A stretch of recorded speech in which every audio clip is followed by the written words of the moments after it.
আসসালামু আলাইকুম। আমি Raihana Ferdous BD education today YouTube চ্যানেলের পক্ষ থেকে সকলকে স্বাগতম জানাচ্ছি আমাদের আজকের ক্লাসে। আমরা আমাদের ইউটিউব চ্যানেলে একাডেমিক বিভিন্ন বিষয়ের উপর সাবজেক্টিভ ক্লাস দিয়ে থাকি আপনাদের সুবিধার্থে।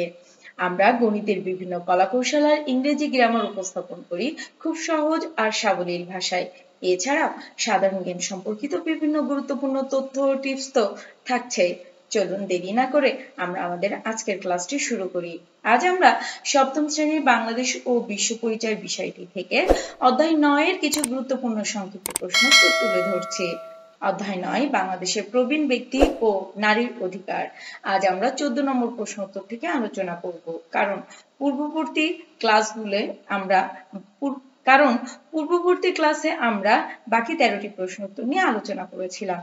তাই যারা পূর্ববর্তী ক্লাসটি দেখেননি তারা অবশ্যই পূর্ববর্তী ক্লাসটি দেখে নেবেন। শুরু করছি আজকের প্রশ্ন উত্তর। প্রশ্ন 14, প্রতি মাসে কত টাকা হারে বয়স্ক ভাতা প্রদান করা হয়? উত্তর, প্রতি মাসে 600 টাকা হারে বয়স্ক ভাতা প্রদান করা হয়। প্রশ্ন 15, নারী অধিকার কোন ধরনের অধিকার? উত্তর, নারী অধিকার মানবাধিকারের অন্তর্ভুক্ত। প্রশ্ন 16, ভালো ছাত্রী হয়েও অনেক সময় মেয়েরা পড়ালেখার সুযোগ পায় না কেন? উত্তর, ভালো ছাত্রী হয়েও অনেক সময় মেয়েরা কম বয়সে বিয়ে হওয়ার কারণে পড়ালেখার সুযোগ পায় না। অর্থাৎ আমাদের দেশের প্রেক্ষাপটে যেহেতু বাল্যবিবাহ এখনো প্রচলন আছে, আর তাই অনেক সময় লেখাপড়ায় ভালো হয়েও কিন্তু মেয়েরা শিক্ষার সুযোগ থেকে বঞ্চিত হচ্ছে। প্রশ্ন 17, নারীরা সমাজের অর্ধেক অংশ, এটির অর্থ কি? উত্তর, নারীরা সমাজের অর্ধেক অংশ এর অর্থ সব ব্যাপারে নারী ও পুরুষ সমান সুযোগ লাভের অধিকারী। প্রশ্ন 18, বাংলাদেশের নারী অধিকার প্রতিষ্ঠায় অগ্রদূত কে? উত্তর, বাংলাদেশের নারী অধিকার প্রতিষ্ঠার অগ্রদূত হলেন বেগম রোকেয়া সাখাওয়াত হোসেন। হ্যাঁ শিক্ষার্থীরা, তোমরা নিশ্চয়ই তোমাদের পাঠ্য বইয়ে বেগম রোকেয়া সাখাওয়াত হোসেন সম্পর্কিত বিভিন্ন তথ্য তোমরা জেনে থাকবা। আসলে আমাদের এই ভারতীয় উপমহাদেশের নারী জাগরণের অগ্রদূত হিসেবে কিন্তু বেগম রোকেয়া সাখাওয়াত আজও চিরস্মরণীয় হয়ে আছে। নারী শিক্ষার ক্ষেত্রে তার ভূমিকা ছিল অনবদ্য। প্রশ্ন 19, বেগম রোকেয়া সমাজের নারী ও পুরুষকে কিসের সাথে তুলনা করেছেন? উত্তর, বেগম রোকেয়া সমাজের নারী ও পুরুষকে একটি গাড়ির দুটি চাকার সাথে তুলনা করেছেন। প্রশ্ন 20, নারী অধিকার অপরিহার্য হওয়ার কারণ কি?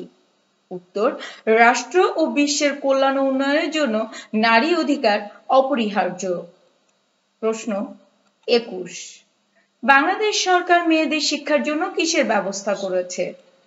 উত্তর, বাংলাদেশ সরকার মেয়েদের শিক্ষার জন্য উপবৃত্তির ব্যবস্থা করেছে। আর এই উপবৃত্তি কার্যক্রমের মাধ্যমে কিন্তু বিভিন্ন দরিদ্র পরিবার তাদের সন্তানকে উপযুক্ত শিক্ষায় বর্তমানে শিক্ষিত করতে পারছে। তবে এই উপবৃত্তি কার্যক্রমের পরিমাণ খুবই সীমিত, আর তাই আমাদের দরিদ্র পরিবারকে যদি আমরা সাপোর্ট দিতে চাই সেক্ষেত্রে সরকারিভাবে এই উপবৃত্তি কার্যক্রমকে আরো প্রসারিত করা জরুরি। প্রশ্ন 22, কারা নিজেদের খুব অবহেলিত অসহায় ভাবতে শুরু করে? উত্তর, প্রবীণরা নিজেদের খুব অবহেলিত ও অসহায় ভাবতে শুরু করে। প্রশ্ন 23, সন্তান লালনের প্রধান দায়িত্বটা কারা পালন করে? উত্তর, সন্তান পালনের প্রধান দায়িত্বটা নারীরা পালন করে।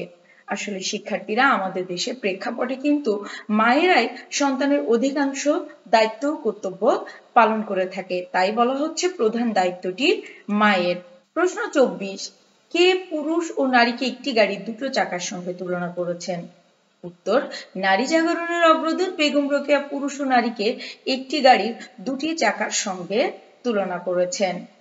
আমাদের জাতীয় কবি কাজী নজরুল ইসলাম তার গুরুত্বপূর্ণ একটি লেখনীতে নারী ও পুরুষ যে উভয়ে সমান বা প্রত্যেকটি কার্যের ক্ষেত্রে উভয়ের অংশগ্রহণ যে একটি সুন্দর কাজ পরিচালনা করতে পারে সেটি গুরুত্বপূর্ণ কিছু লাইন দিয়ে তুলে ধরেছেন। কথাটি তোমরা সকলেই জেনে থাকবা। এই বিশ্বের যা কিছু চিরকল্যাণকর অর্ধেক তার আনিয়াছে নারী, অর্ধেক তার নয়। প্রশ্ন 25, আমাদের সংবিধানে কাদের পুরুষদের পাশাপাশি সম অধিকার দেওয়া হয়েছে? উত্তর, আমাদের সংবিধানে নারীদের ও পুরুষদের পাশাপাশি সম অধিকার দেওয়া হয়েছে।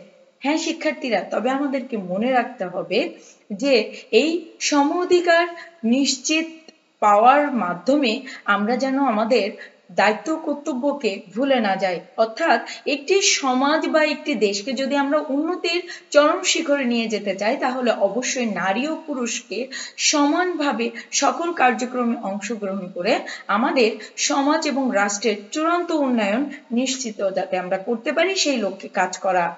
এই ছিল আমাদের আজকের ক্লাস। আমাদের ক্লাসগুলো যাদের ভালো লেগেছে তারা অবশ্যই বেশি বেশি শেয়ার করে বন্ধুদেরকে দেখারও সুযোগ তৈরি করে দিবেন। আর আমাদের জন্য যদি আপনাদের কোনো পরামর্শ থাকে অথবা কোনো অনুরোধের ক্লাস থাকে, তাহলে অবশ্যই সেটিও কমেন্টস করে জানাবেন। আজ এ পর্যন্তই। পরবর্তী ক্লাস দেখার আমন্ত্রণ রইল।